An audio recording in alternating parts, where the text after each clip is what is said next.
पिछले क्लासेज में residential status कैसे डिटरमाइन होता है एक पर्सन का, एक इंडिविजुअल का, एक हिंदू अनडिवाइडेड फैमिली का, कंपनी का, फर्म का, एसोसिएशन ऑफ पर्सन आदि का, वो हमने देखा।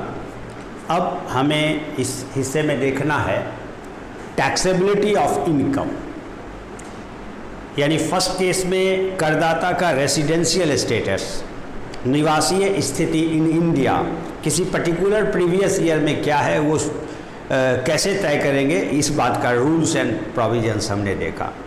Now we are going to discuss about the taxability of income which depends upon the residential status of the SSC. Which type of income will be chargeable to which resident, ordinary resident, not ordinary resident or not non-resident. Rules regarding this taxability will be discussed today.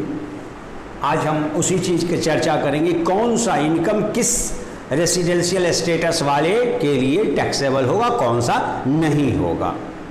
तो इसके लिए एक बड़ा सा particular of income का column हुआ और 3 residential status जो ऑर्डिनरी, नॉट ऑर्डिनरी और नॉन रेसिडेंट, 3 रूप में एक इंडिविजुअल और HUF केस में होता है। तो फाइनली देखा जाए तो साधारण निवासी, असाधारण निवासी और अनिवासी, यानी 3 जो सिचुएशन है। तो इसमें हम इनकम का पर्टिकुलर जो इन्फॉर्मेशन SSC की ओर से इनकम टैक्स डिपार्टमेंट को सर्व किया जाता है, उस इनकम का पर्टिकुलर विवरण इसमें दिखाएंगे। और सामने जो 3 अमाउंट कॉलम है उसमें किसके लिए कौन सा इनकम टैक्सेबल होगा और किसके लिए नहीं होगा, उसमें यस नो की जानकारी लेंगे। ऐसे तो बुक्स वगैरह में बहुत सारे रूल्स दिए हुए हैं, हमने इसको बच्चों की सुविधा के लिए 4 क्लास में बांट कर दिया। ध्यान दीजिएगा, पहले बात इनकम कहाँ अर्न होता है, पहला पॉइंट देखना है, किसका इनकम है और कहाँ अर्न करता है और कहाँ रिसीव करता है। ये इसका 3 सिचुएशन बनता है। इनकम अर्न इन इंडिया और deemed to be earn in India, भारत में कमाया हो या भारत में कमाया हुआ, अर्जित किया हुआ माना गया हो, दोनों एक ही बात है।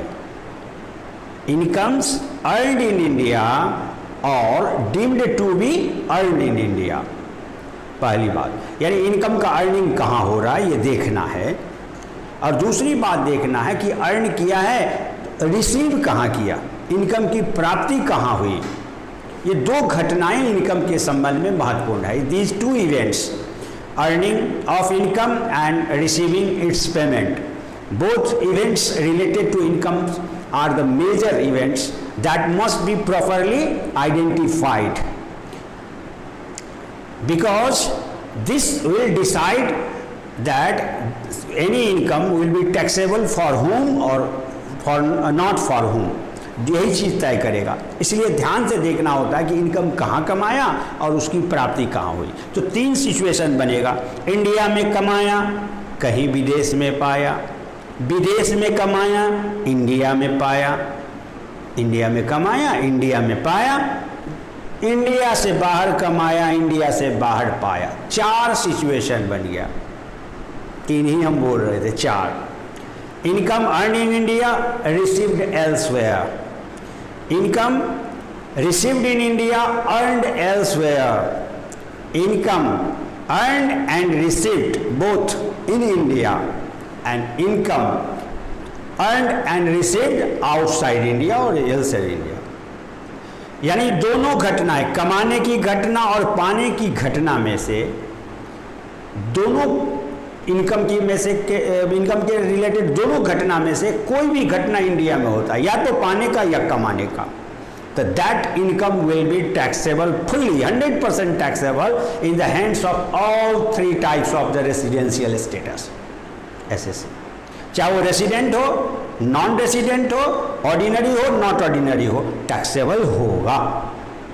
ध्यान रहे भारत में कमाए चाहे भारत में पावे, दोनों में से कोई एक घटना। और जब दोनों घटना इनसाइड इंडिया है, कमाया इंडिया में, पाया इंडिया में, तब तो और बोनाफाइड इनकम हुआ, वो तो टैक्सेबल होगा ही होगा। इसीलिए हम ये जो 2-4 घटनाएं बनती है उसको 2 में सिमट देते हैं। इसी वजह से number of particular of income कम हो जाता है, रूल्स कम हो जाता है। तो फर्स्ट हम लोग देखें इनकम अर्न्ड ऑब्लिक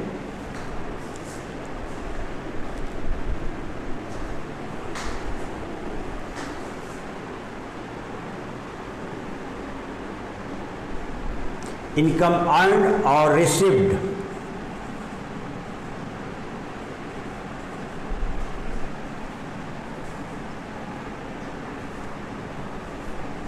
और ठीक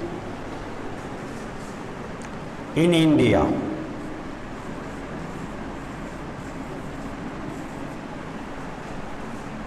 यस यस यस।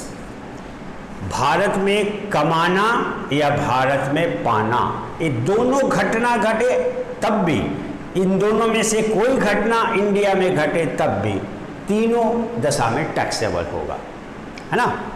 भारत में अर्न किया हो या भारत में पाया हो, या दोनों घटनाएं भारत में हुई हो इनकम के संबंध में, तो it will be taxable in the hands of ordinary resident, not ordinary resident and non resident all. 100% amount of income either received in India or earned in India will be chargeable to tax under the hands of all the residential status.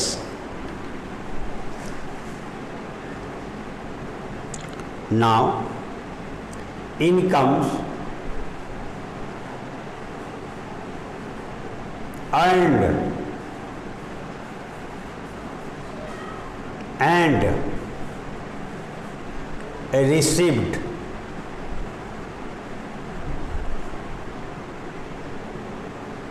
outside India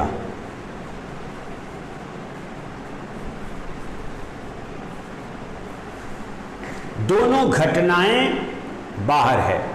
earned and received outside India, Bharat से बाहर कमाया, भारत से बाहर पाया, तो ऐसे income केवल ordinary resident के दशा में टैक्सेबल होगा, इन दोनों के लिए टैक्सेबल नहीं होगा,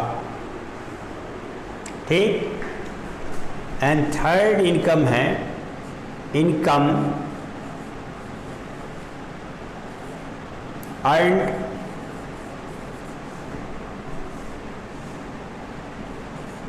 from business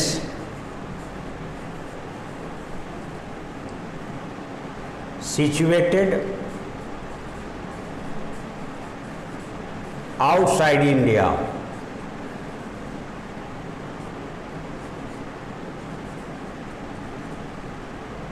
but controlled from India.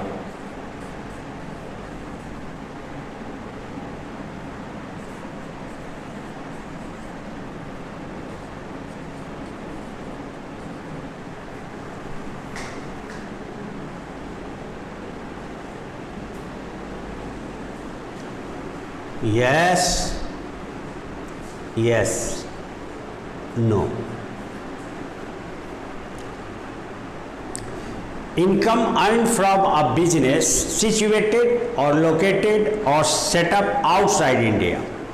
Bharat के बाहर अगर कोई कारोबार है बिजनेस का, वहीं अवस्थित है, तो स्वाभाविक है कि कमाना कहाँ हुआ, जहाँ पे बिजनेस का कारोबार चल रहा है। अगर सपोज कीजिए आपका बिजनेस इंडिया से बाहर श्रीलंका में सेटअप है, वहाँ बिजनेस एक्टिविटी कैरी आउट हो रहा है, तो जहाँ बिजनेस एक्टिविटी कैरी किया जा रहा है, इनकम तो वहीं जनरेट हुआ, अर्न हुआ, और नेचुरली रिसीव भी वहीं करते होंगे आप। तो दोनों चीज़ जबकि आउटसाइड इंडिया है, फिर भी अगर उस बिजनेस का कंट्रोल इंडिया से किया जा रहा है, तो ये रेसिडेंट दोनों के लिए टैक्सेबल होगा, चाहे वो ऑर्डिनरी हो या नॉट ऑर्डिनरी हो। ध्यान रहे, business situated outside India but controlled from India will be taxable for both the resident, ordinary और नॉट ऑर्डिनरी। नॉन रेसिडेंट के लिए तभी टैक्सेबल होगा, याद रहे इस बात को क्लियर, नॉन रेसिडेंट के लिए केवल वही इनकम टैक्सेबल होगा जो जितना इनकम भारत में अर्न किया हो उस नॉन रेसिडेंट ने या भारत में रिसीव किया हो, दोनों में से कोई या दोनों घटना भारत में होता है तो उतने अमाउंट ऑफ इनकम के लिए वह टैक्सेबल किया जाएगा। Next last point,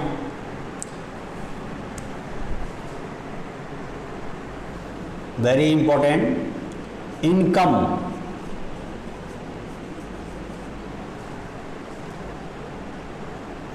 earned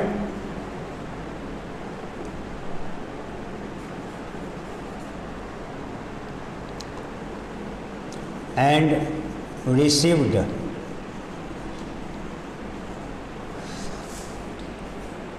outside India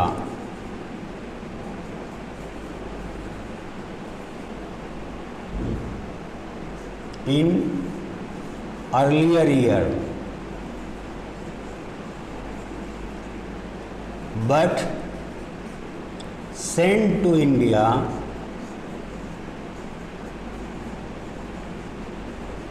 in current year।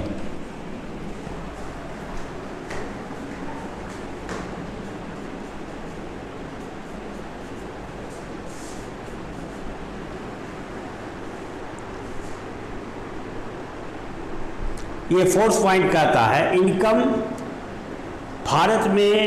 Bharat से बाहर कमाया भी था, भारत के बाहर पाया भी था। केवल इस साल करेंट प्रीवियस ईयर 2018-19 में वह भेज दिया गया। सपोज कीजिए कि आप विदेश अमेरिका में जो है सो जॉब कर रहे हो, वहाँ अर्न कर रहे हो, जहाँ सर्विस दे रहे हो और इनकम तो वही है, जनरेट माना जाएगा, तो इनकम आपने अर्न किया और साथ ही साथ वहीं रिसीव भी किया। लेकिन माता पिता के यहाँ रह रहे हैं तो उनके खर्चे पानी के लिए, उनको मदद करने के लिए आपने वहाँ से पैसा भेज दिया। तो भेजना इनकम अर्न होना या रिसीव होना नहीं है। फर्स्ट टाइम जो रिसीव होता है इनकम, जहाँ पे उसी को रिसीव का प्लेस माना जाता है। यानी इनकम प्लेस ऑफ अर्निंग वहाँ है जहाँ सर्विस प्रोवाइड किया गया या बिजनेस एक्टिविटीज़ कैरी आउट किया गया, वो प्लेस ऑफ इनकम माना जाता है, अर्निंग माना जाता है। और first time, for the first time जहाँ पे हम प्रोसीड्स रिसीव करते हैं वह प्लेस ही रिसीव करने का प्लेस मान। तो गवर्नमेंट ऑफ इंडिया अगर एक तरफा इस तरह के ट्रांसफ़र को बैंड कर देता है तो फॉरेन करेंसी का आगमन ही बंद कर जाएगा, हो जाएगा ना, टैक्स लगा देंगे। एक बार तो उसने आउटसाइड इंडिया टैक्स दे दिया, उसके बाद फिर इंडिया में भेजे तो उसके पापा को टैक्स लग जावे इनकम मान के। तो एक ही इनकम को डबल टैक्सेशन हो जाने से कोई भी इसको एक्सेप्ट नहीं करेगा सिटीजन, इसीलिए इसको रिलैक्स दिया गया है कि अगर वो अर्न जहाँ किया, यहाँ पे तो लिखा है ना, income earned and received outside India whether taxed income और untaxed income, if it has been sent to India during the current previous year, तो भेजने के आधार पर टैक्सेबल नहीं होगा। जिस वर्ष वो अर्न किया होगा और रिसीव किया होगा आउटसाइड इंडिया, उस वर्ष तो वो टैक्स दिया ही होगा ना। आज वो भेज रहा है तो दोबारा कोई इनकम जनरेट तो नहीं हुआ ना, उस इनकम का यूटिलाइजेशन हुआ। इसीलिए वो अगर भेजने के आधार पर इनकम टैक्सेबल किसी के लिए भी नहीं होगा, चाहे वो रेसिडेंट हो, नॉन रेसिडेंट हो या ऑर्डिनरी रेसिडेंट हो। क्लियर? फिर से सुन लें एक बार, इनकम भारत में कमाए या भारत में पाए, दोनों में से कोई एक घटना भारत में होती है या दोनों घटना भारत में घटित होता है तो वह इनकम सभी प्रकार के एसएससी के लिए टैक्सेबल होगा, ordinary, not ordinary, non resident. Income जब दोनों आउटसाइड इंडिया हो, कमाए बाहर पाए बाहर, income earn and receive both outside India, then it will be taxable only for ordinary resident. Income earned from a business setup outside India but controlled from India, it will be taxable in the hands of ordinary and non-ordinary resident. This will not be taxable in the hands of non-resident. And income earned and received outside India in earlier year but has been sent to India during current previous year, then it will now never be taxable in any case of residential status. Is it clear or not?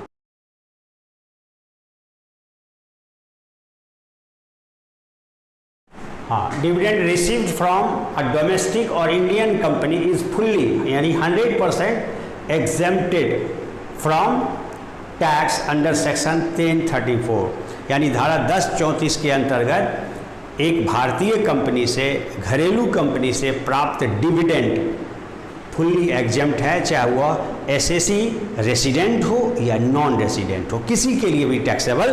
ध्यान रहे, भारतीय company से, विदेशी company से प्राप्त लाभांश, cooperative society से प्राप्त लाभांश टैक्सेबल है, इंडियन कंपनी से प्राप्त डिविडेंड एग्जेम्प्टेड है।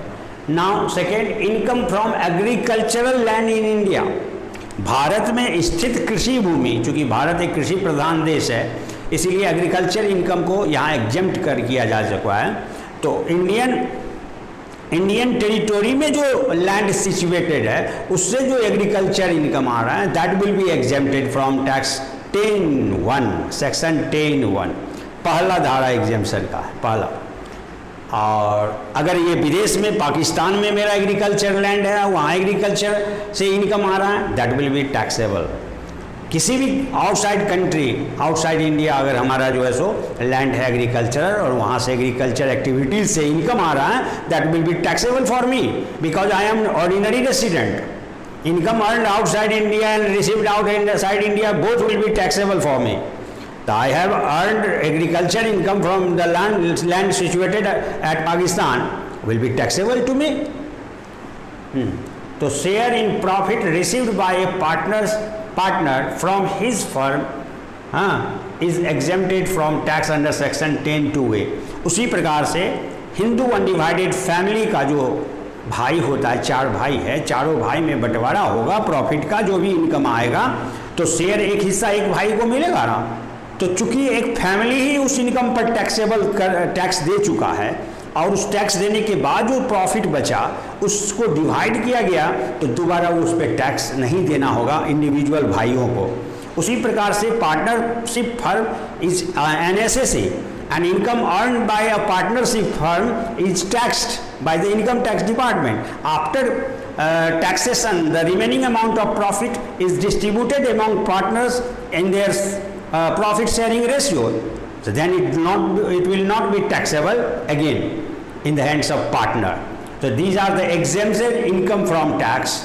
अगर इस तरह का इनकम डाला हुआ रहे क्वेश्चन में तो सदर कराना है, किसी के लिए टैक्सेबल नहीं है, चाहे ऑर्डिनरी हो, नॉट ऑर्डिनरी हो या नॉन रेसिडेंट हो। तो अब एक न्यूमेरिकल देते हैं, उसको सॉल्व करके आप लोग हमको बताओगे।